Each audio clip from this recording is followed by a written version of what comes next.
गंगा कैसे अच्छी मचल उड़ धंग उड़ लाल पियर रंग का नाचे झूमे बूढ़ बाजुअन का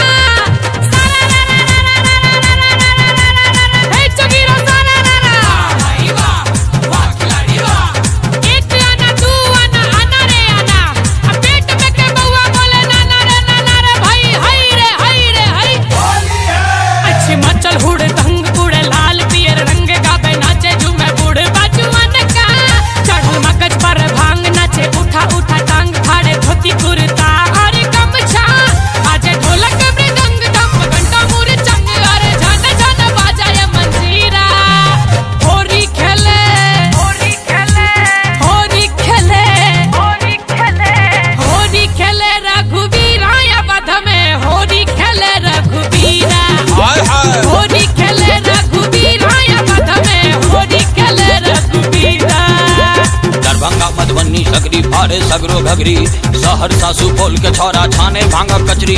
वाह भाई वाह वाह वाह खिलाड़ी वाह वाह बेनीपुर पंडोल के बुढ़वा से हो बर रंग रसिया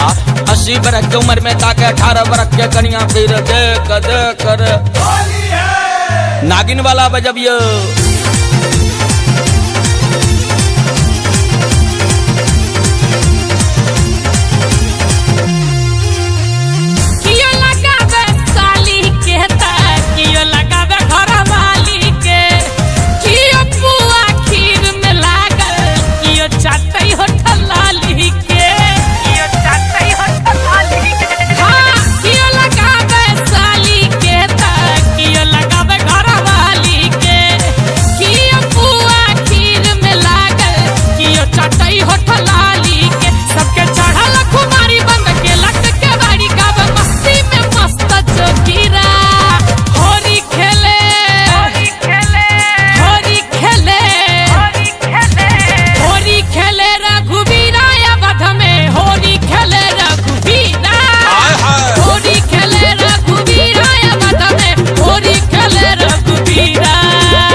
भ गेलैया अंगा ऊपर उठ गेलैया हाल केहन भ गेलैया फैशन के मारी के वाह भाई वाह वाह वाह खिलाड़ी वाह वाह माथ पर आंचर नहीं कान पर ओढ़नी नहीं बेस केहन भ गेलैया देश के कुंवारी के